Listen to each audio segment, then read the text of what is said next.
Hi, evergreen നേഴ്സറിയിലേക്ക് വീണ്ടും സ്വാഗതം. ഞാൻ നിങ്ങളുടെ മാത്തുക്കുട്ടി ചായൻ. ഇത് വളരെ നമ്മുടെ കടയിലാണ്. വെളിയിൽ നല്ല മഴയും കാര്യങ്ങളൊക്കെ കാരണം കടകളിൽ നിന്ന് 1-2 വീഡിയോ ചെയ്യാമെന്ന് വെച്ചു.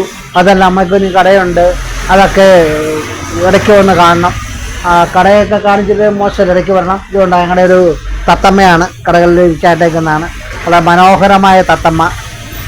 അതുപോലെ തന്നെ ചട്ടികൾ, സെറാമിക് ചട്ടികൾ, അതുപോലെ മൺചട്ടികൾ. ഇത് മൺചട്ടിയാണ്, നമ്മുടെ സിമെൻറ്റ് ചട്ടിയുണ്ട്, മൺചട്ടിയുണ്ട്. ഇത് മൺചട്ടിയിൽ നമ്മൾ ഡിസൈൻ ചെയ്തിരിക്കുന്ന ചട്ടിയാണ്. ഇതുകൊണ്ട് വെച്ച് നിങ്ങൾക്ക് ധൈര്യമായിട്ട് എവിടെയും കൊണ്ട് വെക്കാം. ഇതിനകത്തൊക്കെ വെച്ച് കഴിഞ്ഞാൽ നമുക്ക് ചെടികൾക്ക് വളരെ നമ്മൾ എ സിക്കകത്തിരിക്കുന്ന പോലെ അവർക്ക് ആ വേരും കാര്യവും നല്ല ഭംഗിയായി ചൂടില്ലാതെ നല്ല രീതിയിൽ ചെടി വളരാനുള്ള സഹായങ്ങൾ കൊടുക്കുന്നതാണ്. അതുകൊണ്ട് ഈ മൺചട്ടി അതിന് നല്ല സാധനം മൂടിയും അതിൻ്റെ അടി വെക്കാനുള്ള സാധനങ്ങളൊക്കെ ഉണ്ട്. അങ്ങനെ പല ഷേപ്പിലും പല രൂപത്തിലും നമ്മുടെ കടയിലുണ്ട്. അപ്പം ഈ വീഡിയോ നിങ്ങൾക്ക് ഇഷ്ടപ്പെട്ട് കഴിഞ്ഞെങ്കിൽ നിങ്ങൾ ലൈക്ക് ചെയ്യുക, ഷെയർ ചെയ്യുക. അടുത്ത വീഡിയോ വരെ കാത്തിരിക്കുക.